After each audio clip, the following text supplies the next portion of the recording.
God is stern with his calamitous wrath, if one does not trail footsteps on his path, claiming trepidation on everyone.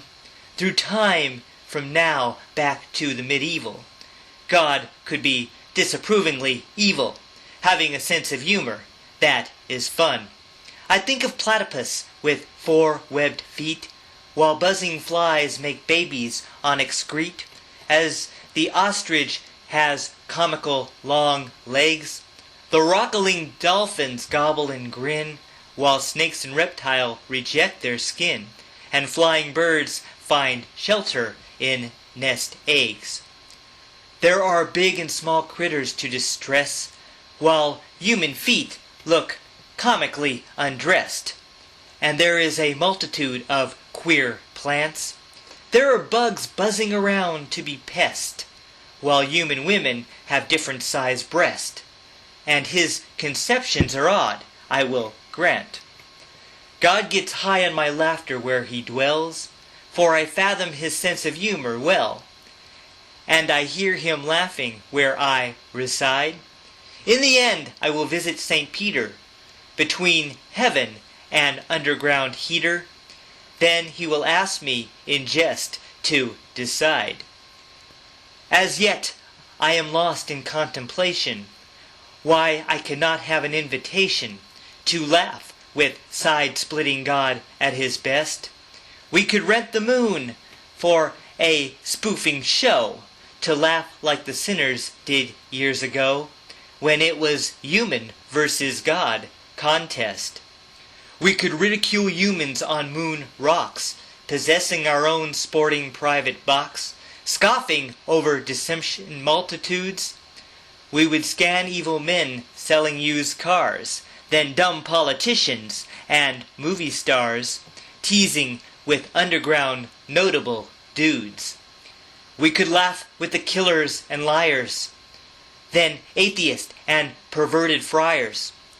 For all were created in God's image. I faint giggles in the voice I am loaned, as God and I smoke tree sprouts to get stoned, while destroying an unnatural bridge. God created men's shrinkage and spillage, then gave him the will to rape and pillage, with the strength to fight another or two.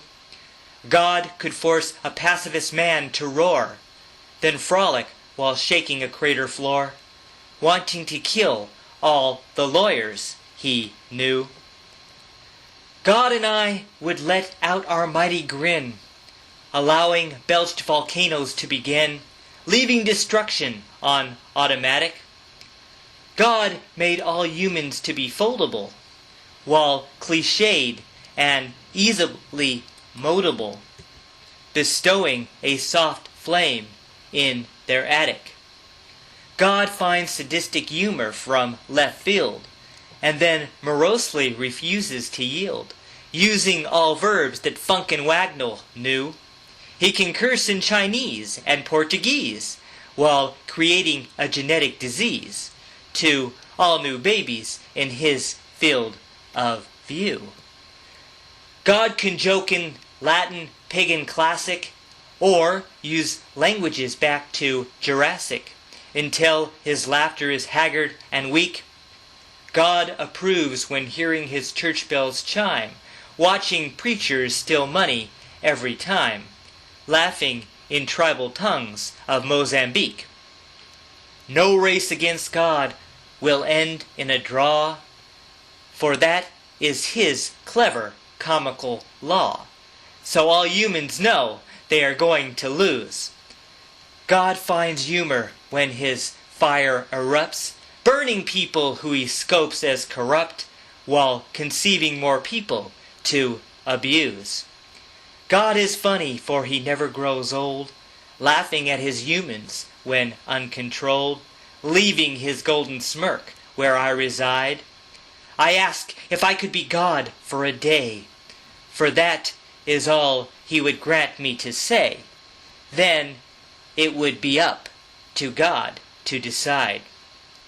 I wish I were one of God's clientele, watching him screwing his earth, which is hell, studying his humor, funny and sick, amusing God and I should reminisce. Yet, if he does not want more poems like this, he better strike me down with a bolt, quick.